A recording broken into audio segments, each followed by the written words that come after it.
Yo, yo, yo, this is Mr. Foos Doggy Dog, coming back to you with another episode of Fun with Foos.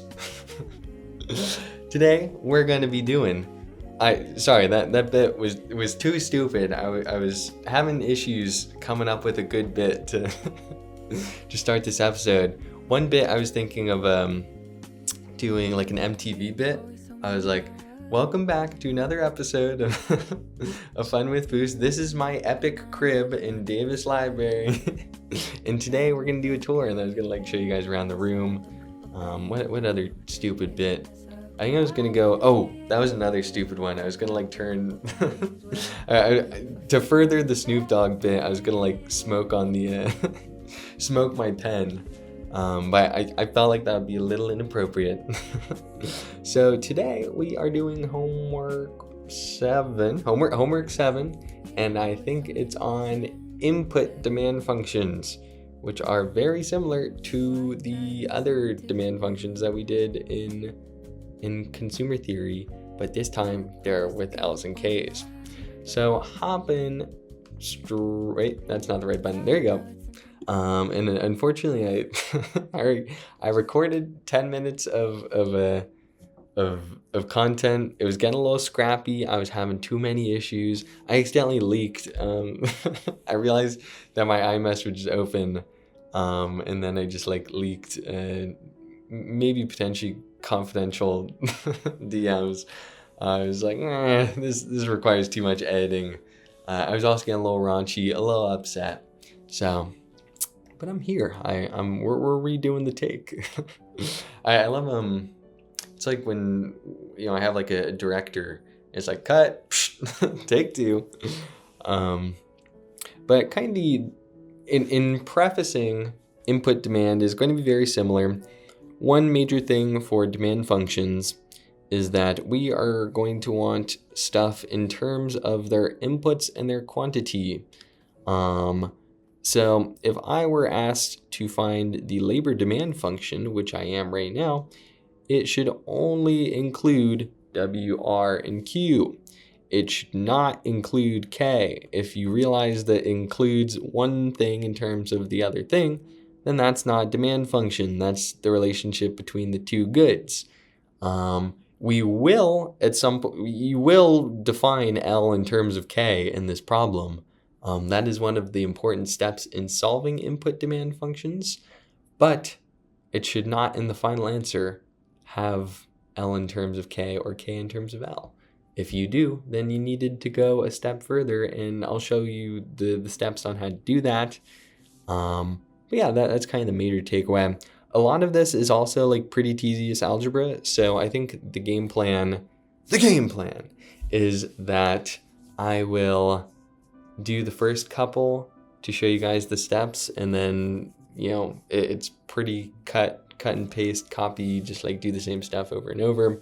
And I don't think that me doing algebra really helps that much, and I can just make this recording a little bit shorter.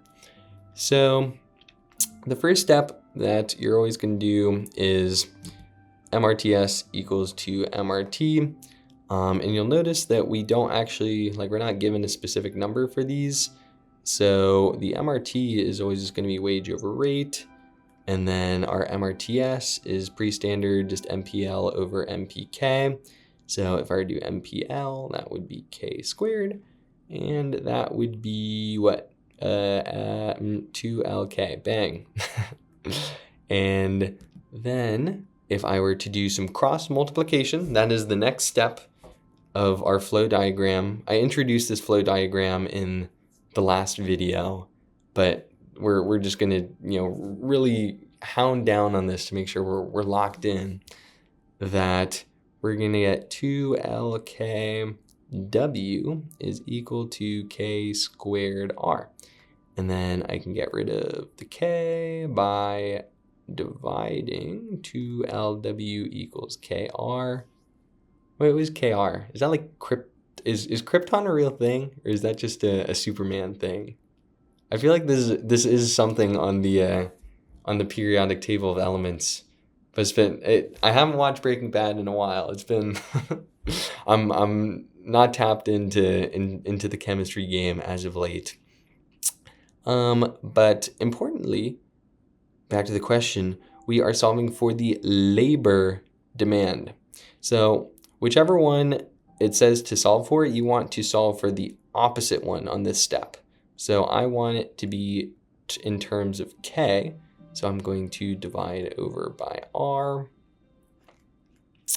And why I do this is because, similar to how we did in consumer theory, whichever one I solve for here is the one that's going to get spit out. It spits out the opposite one. So since I solve for K here, I'm going to get L when I plug back into our quantity function. And in this case, we have quantity is equal to L, and then I'm going to replace K with exactly what it is there. So I'm going to put some parentheses, 2LW over R, and then squared, because in our quantity function, it is squared. So I'm going to get Q is equal to 4L cubed W squared over R squared. I just distributed in, wait. No, I think we're good. I was trying to think, PEMDAS, you raise this thing to the exponent before you multiply in. I believe this is correct. And from here, I'm looking for the labor demand function. So we have it in terms of just L, W, R, and Q. And now I just want to isolate this L. So how I'm going to do that, I'm going to get QR squared is equal to 4L cubed W squared. We can divide both sides over. So we can get QR squared over 4W squared is equal to L cubed. And then maybe I would just raise both sides to the 1/3. So I'd get QR squared over 4W squared is to the 1/3 is equal to L. And does this correspond with any of my answers? Yes. I believe it's this one. Yes, it is that one. Okay. We can use trust me bro-ology. This one is the same. I believe what I would do to get it in terms of this form is this 1/3 gets distributed in like that. If I did 1/3 times 2, that's 2/3. If I did basically they had like, they just distribute out the 2/3. So, maybe that's a better way of thinking about it. So if I put the 2 on this thing, then it would line up there. If I took out the squared on this, then it becomes 2.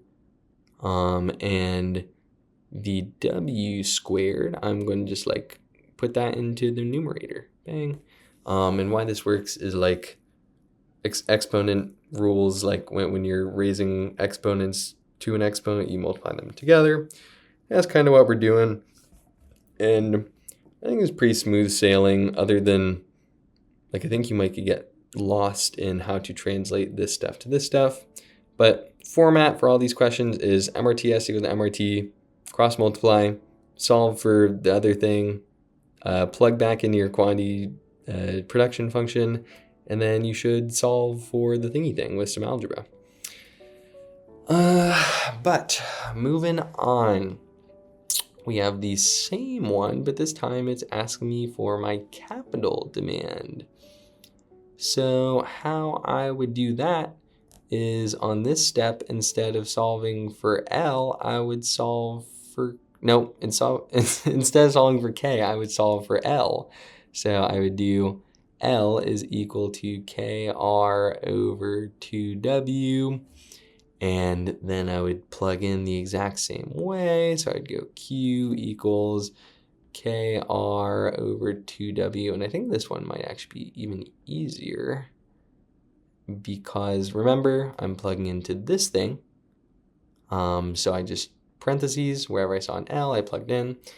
And this is going to be Q is equal to what? K cubed R divided by 2W. Isolate this K. So we're going to get Q times 2W is equal to K cubed times R. Divide both sides by R. And then I'm going to get, let's just raise everything to the 1/3 again.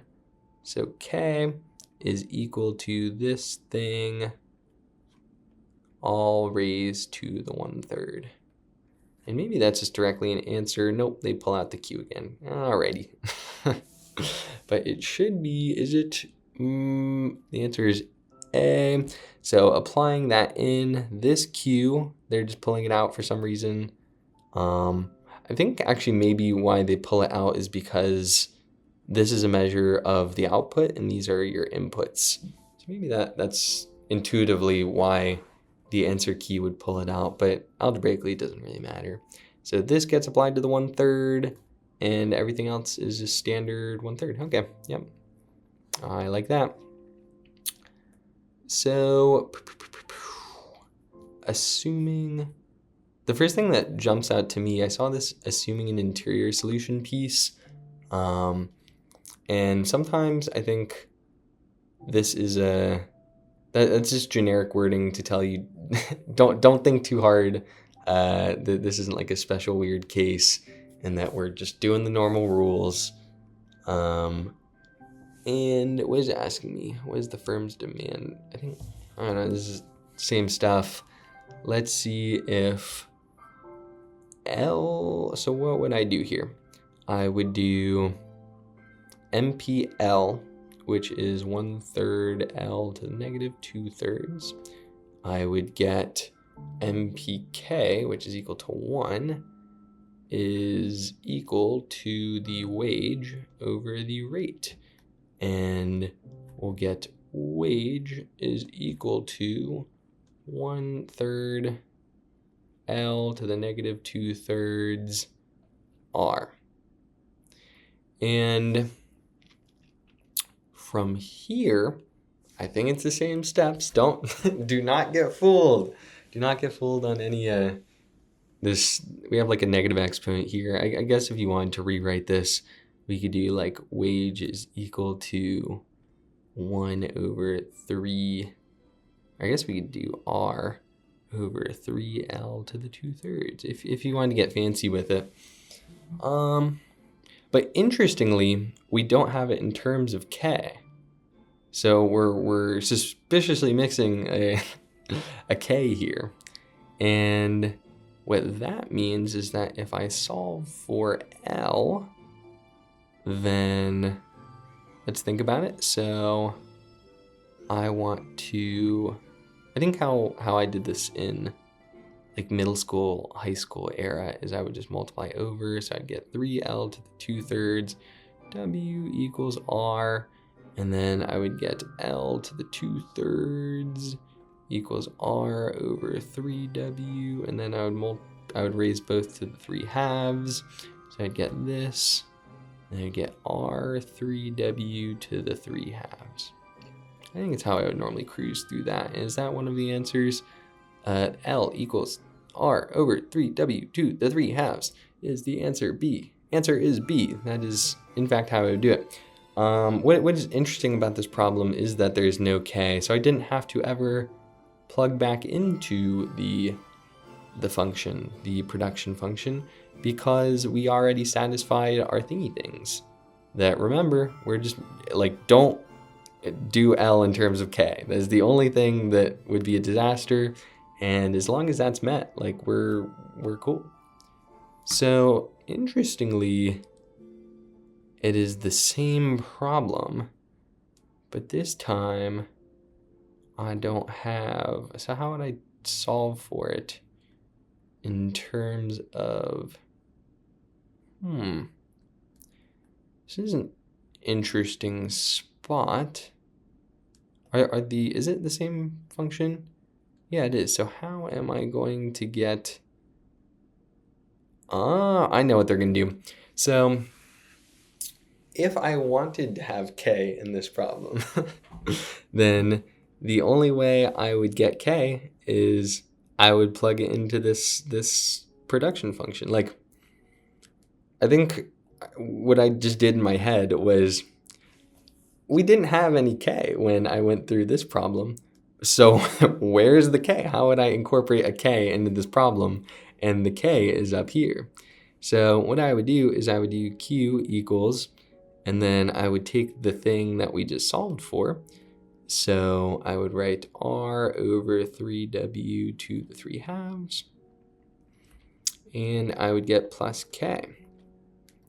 And then it's just a super quick and easy, k is equal to q minus, and then our thingy thing. So maybe that's I guess that was kind of like a critical thinking skill in the moment. And then which one would that correspond to? Q minus to the 3 halves. D? Is D... Uh-oh. Did I do something wrong? Was it to the 3 halves? Well, it was 3 halves. What's the... you see? That was a quickie. Don't... Oh. Whoa. Disregard the quickie statement. That's a... That's getting a little too out there. I made a rookie mistake. So I forgot to do this. So remember, this was what L was. So L was this, but then I forgot to have this exponent. Remember, my tip was just put parentheses, plug in exactly what L was, and L was exactly this, so you don't forget your exponent. I'm a sinner. I know. I'll go confess this Sunday to. Is it confessing? I forget what it is when you go acknowledge your sins. Yeah, this would be k, and then I would do k equals q minus the thing r to the 3w. And if so raising this exponent to this exponent would be, sorry, let's get rid of this guy. Let's just go r to the 3w. So if I raised 3 halves to the 1/3, that can multiply by 1. That's 3 over 6. That's 1 half. And that's how we get the 1 half. Awesome. But that was they tried to slip that one under the rug. I will be honest. That if you're a newbie like me and forget the coefficients, that's dangerous.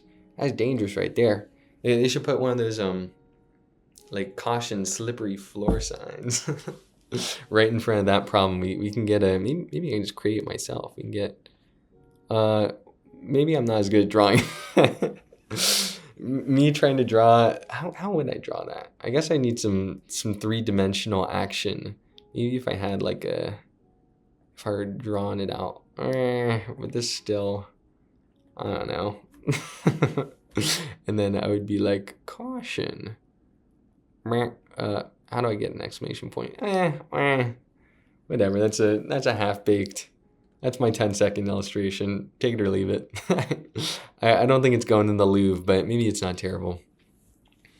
But number 5, same stuff, given a production function, interior solution, so no funny business is going on, and we're looking for a labor demand. I wonder, is this literally just the same stuff? Are we just cranking through the same steps? So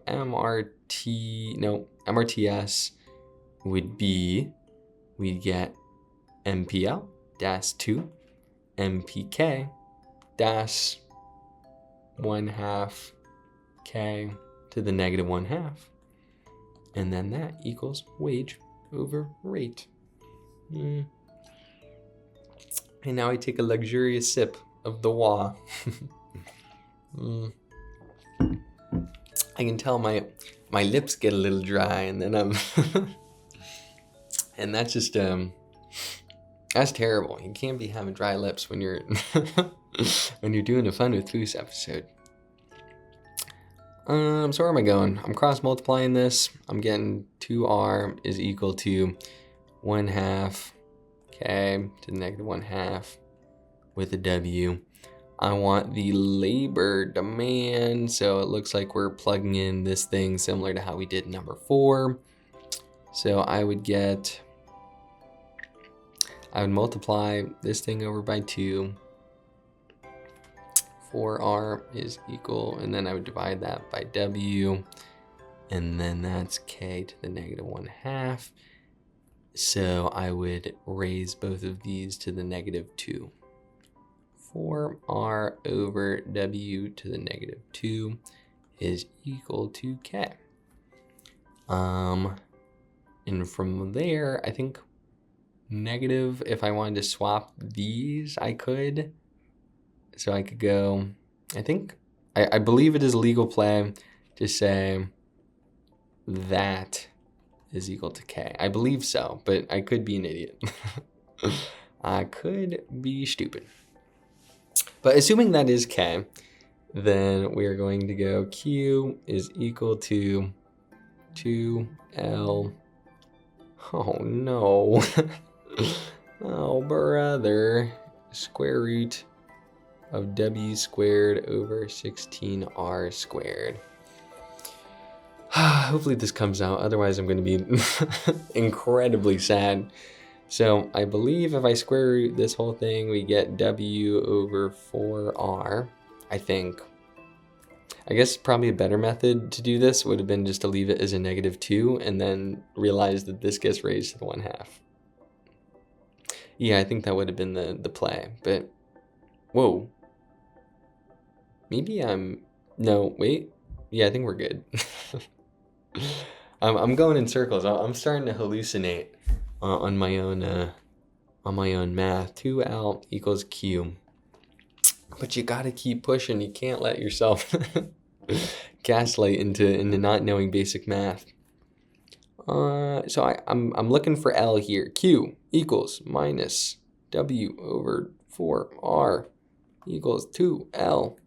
And then divide everything by 2. Q over 2 minus W over 8R. Please be an answer. Please. Q over 2 minus W over 8R. Does that link up? 5A? Let's go, baby. Did I circle the last one? I did circle the last one. Great job, team. Whoa, it's the same. Is this the same thing? 2L over, hey, man, that is such a nice homework that all of these are just repeats. Didn't I already solve for this? Like, is that not just the answer right there? W squared over 16, is the answer not just A? Okay, well, the answer is A. Answer is A, because as shown, we already solved. Wait, my arrow. There you go. We solved for that thingy up there in the step of getting the L. And I believe that it's not a trick question. It is simply just asking you to go look at the previous question. Although that would suck. If you did number 5 improperly, then number 6 is just kind of wrong. But assess the validity. So somebody asked me, one of your great comrades of ECON410, they asked me about this question, and they don't really like the format of these, like, evaluating the truthness of these statements. And sometimes they said it was hard to conceptualize and kind of break down and separate the vocab and stuff. So I'll make a particular effort here on how I would approach this. So when I read that the higher the elasticity of substitution between capital and labor, the more elastic capital demand would be. So initially this seems kind of challenging, like thinking about elasticities without the numbers and without like anything really happening is kind of scary. Like it's a very conceptual lens. But how I'd break this down is, what does higher elasticity of substitution mean?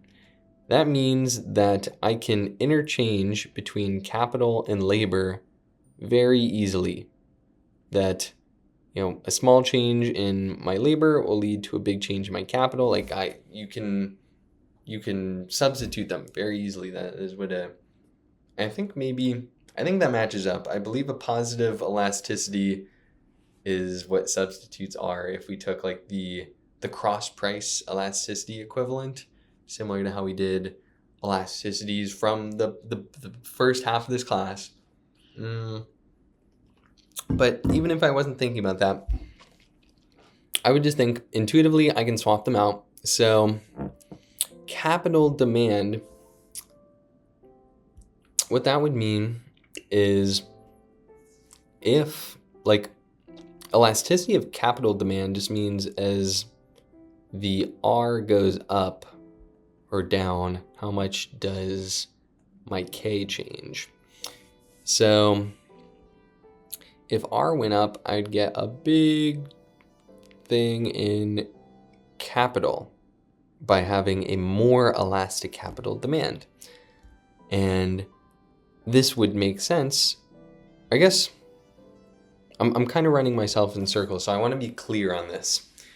I mapped the first piece of this statement and got myself kind of the game plan of what I'm doing. And from there, I'm kind of mapping out like what I would think elastic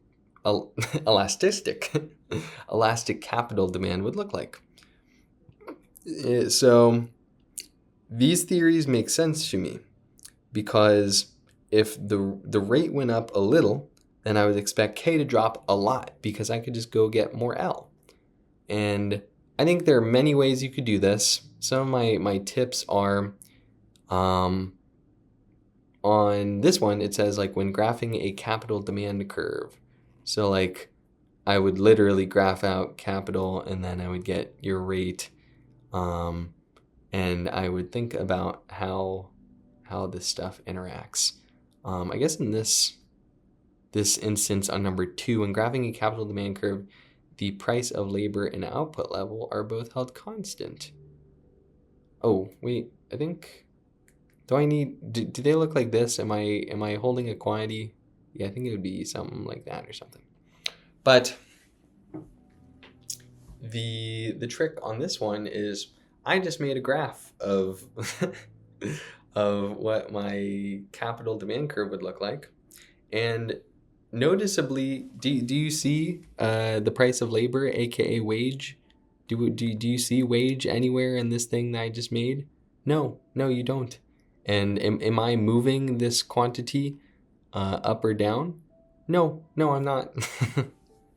So, like my best tips on these are try to break it down to a fairly simple mechanism of how would I measure this. And then I would either make a graph or I would try to use like derivatives or a mathematical explanation on what I'm looking for. And another tip would be, I don't think that they try to trick you. So I think rarely on these types of problems are they going to be like, well, actually, there's this 1% case where where this thing will occur. The only times when those do occur is I would get cautious with the language if it says like always or never. Always and never are my 2 giveaways that like something might be kind of off on truth statements. And I always get a little skeptical if I see always.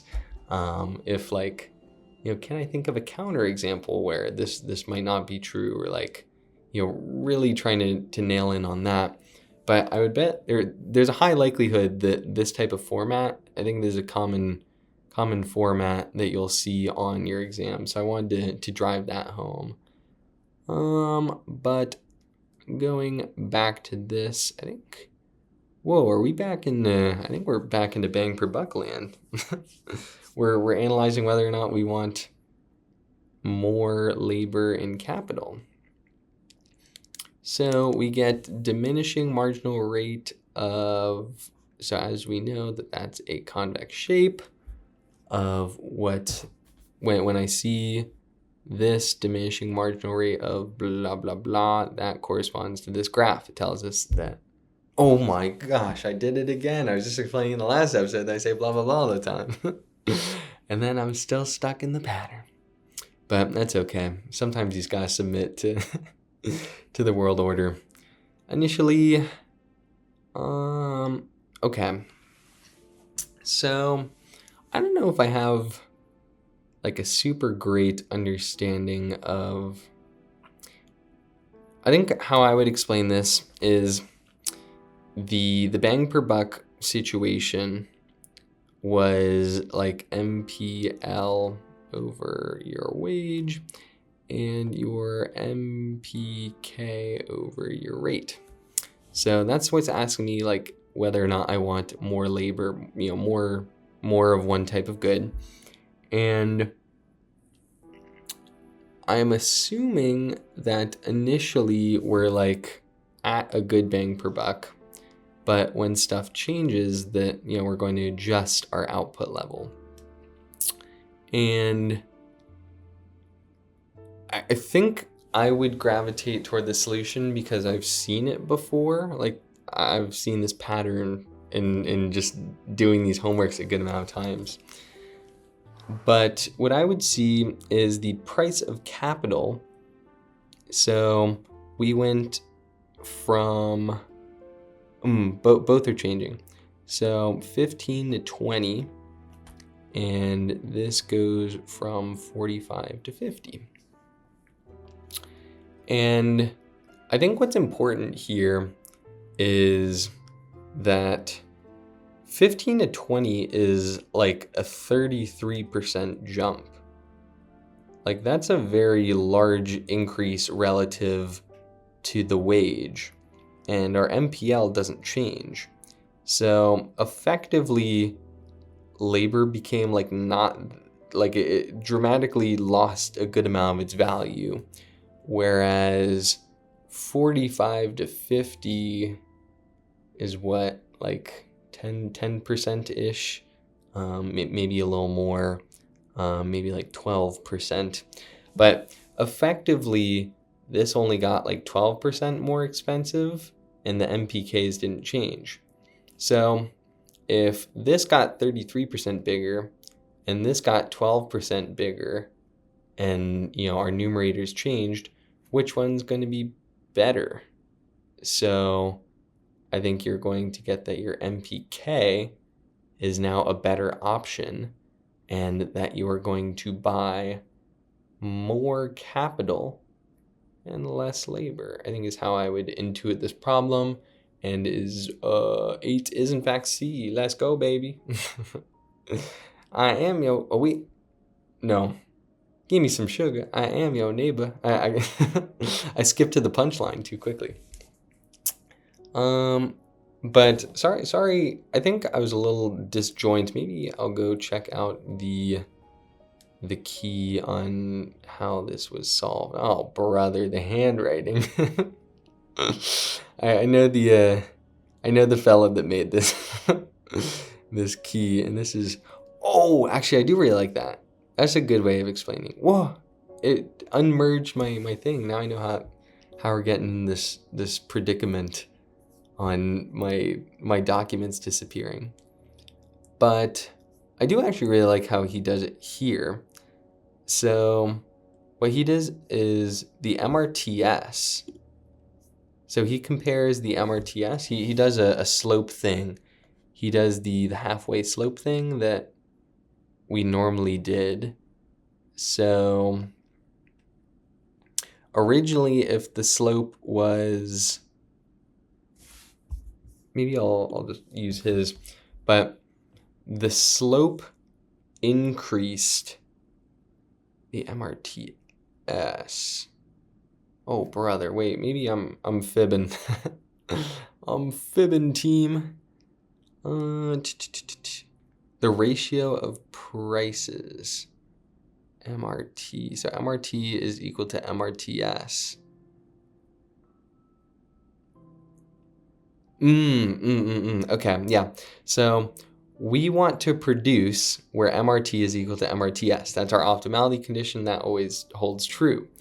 So initially, he found that the MRT was 1/3. So that would mean that I'm producing at a less steep point. But in this new version, the MRT, the wage 2 over the rate 2, is 2/5.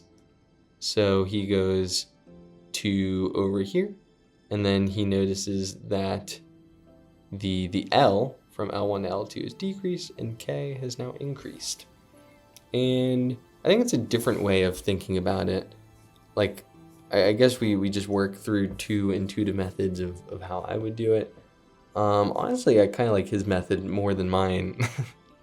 But both work out. I think bang per bucks are, I do like the format that you can either approach it through this method, you can approach it through the graphs. So like there are two strategies. You can do MPL over, wage, blah blah blah. No, I did it again. I gotta start like putting something in a quarter of get the quarter jar going of every time I don't say the word, or else that'd be a quarter.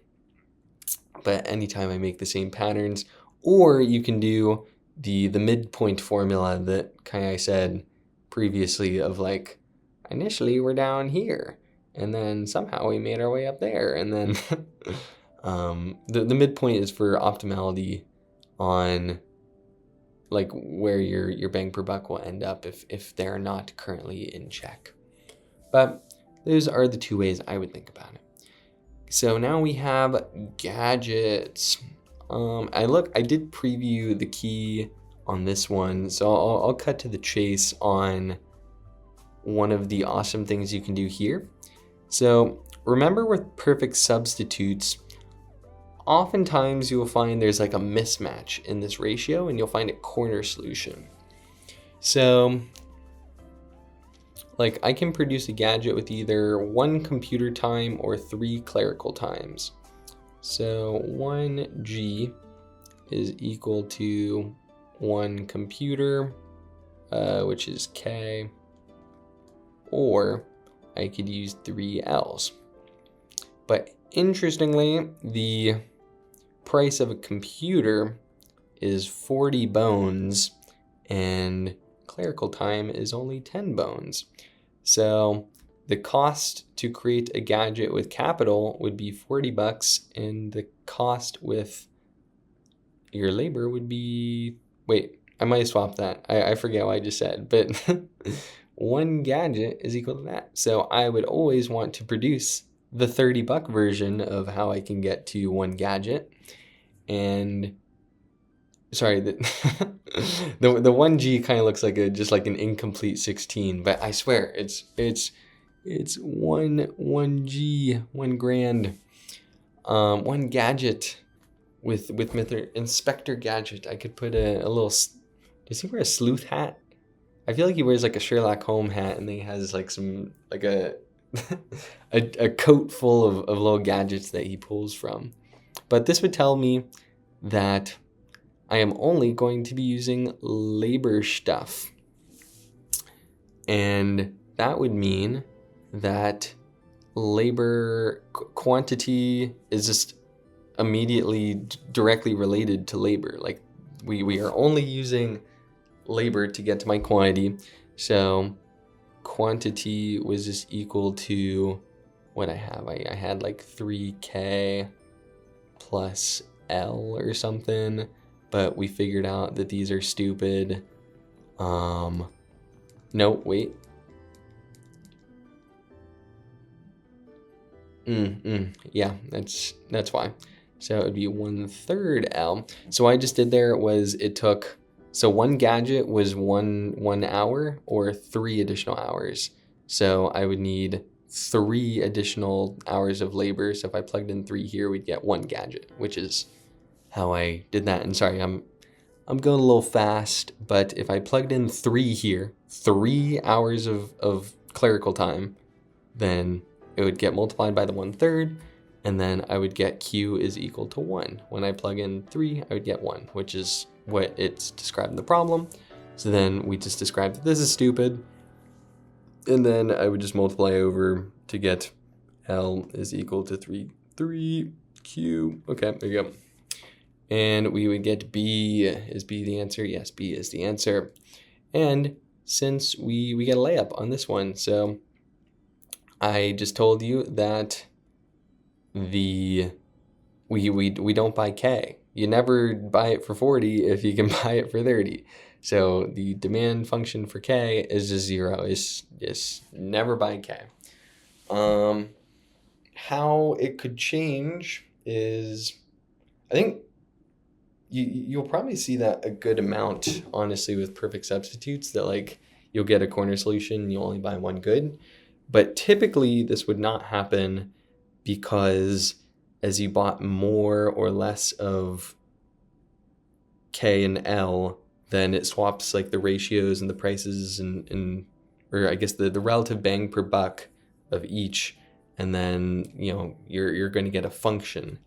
But in this case, we just have these nice little clean cut situations, and maybe you can memorize those patterns that if you have a perfect substitute, you could just get a quick and easy little shortcut through the problem.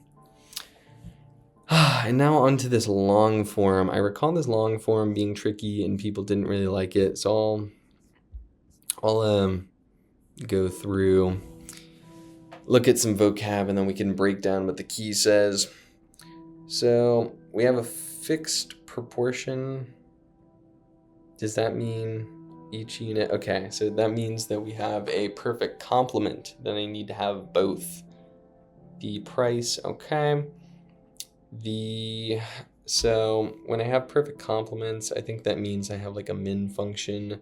So quantity equals the min of 3 hours of labor, 1 unit. Okay. So if I plugged in 1 capital, so let's just assume that I'm doing this in hours. I think it'd be something like that. So if I plugged in, no, it's the other way around. So how I just determined that it was the other way around, it would actually be really goofy if it wasn't the other way around, and I'm just mansplaining nothing. But what did I say? It was 1/3 L, comma, 3K.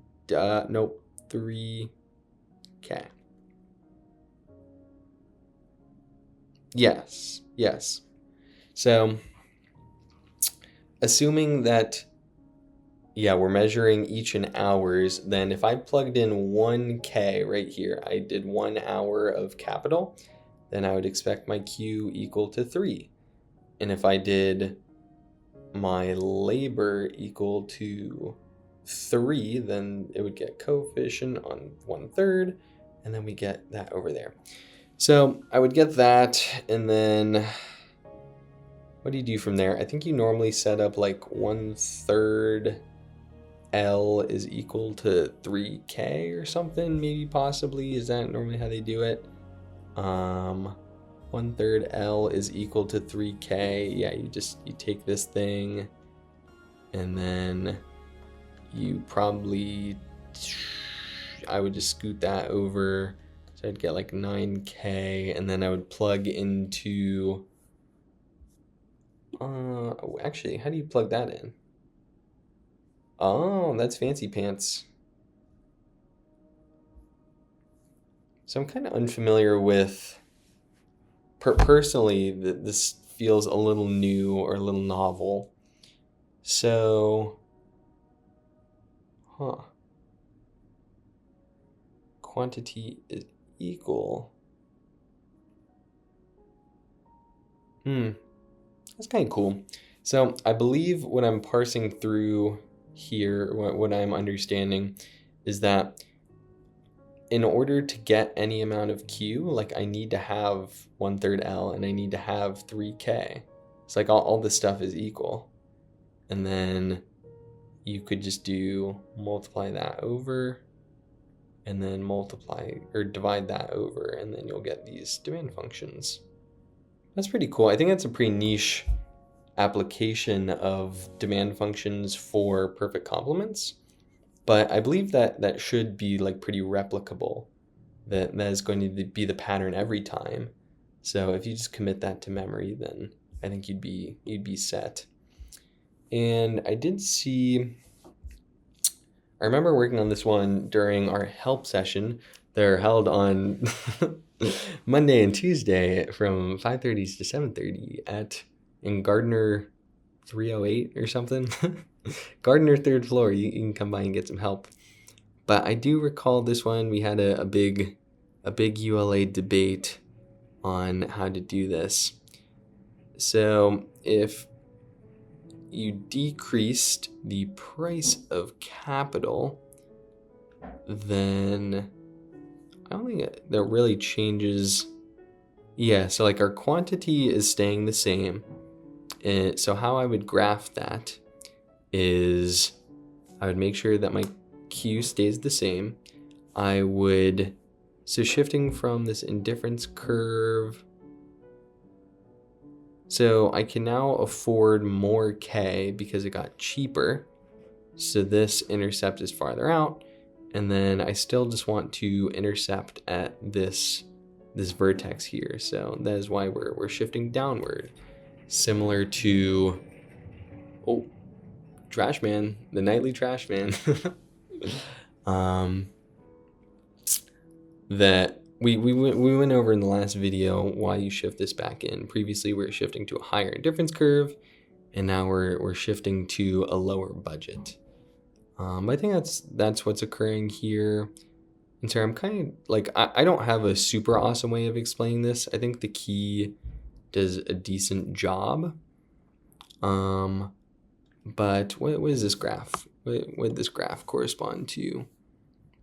The demand curve. So if I were drawing out the demand curve, then I would do K, I would do price of K, and then I would see how K responds to R, which it doesn't.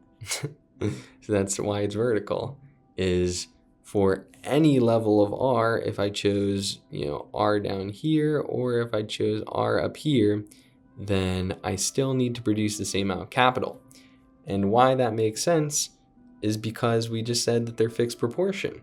It's like, I don't get a choice. I need to produce, I need to have this, the 20 minutes of capital in order for us to make anything. So if I didn't have those 20 minutes of capital, then we'd be screwed. We're just not producing any of our, of our good. So, even if the rate was insane, even if it costs like $1 million to make this, I still got to chalk it up, and I still need my K. So then I think hopefully this one's a little easier. Yeah, I think this one is a little nicer, although it makes you derive both labor and capital. But I think this just looks very similar to the multiple choices. So I think your game plan would be the same as up here, where you're going to do, well, I just tried drawing on the trackpad of, of my Mac. You're going to go MRTS is equal to MRT, and then you're going to cross, and then you're going to, solve for the other one, and then you're going to plug into this quantity function, make sure to use the parentheses, and then you're going to get an L or a K, and then once you get an L or a K, you plug it back into this thing, and then you should get a bundle, and those are the demand functions. I think we're clear.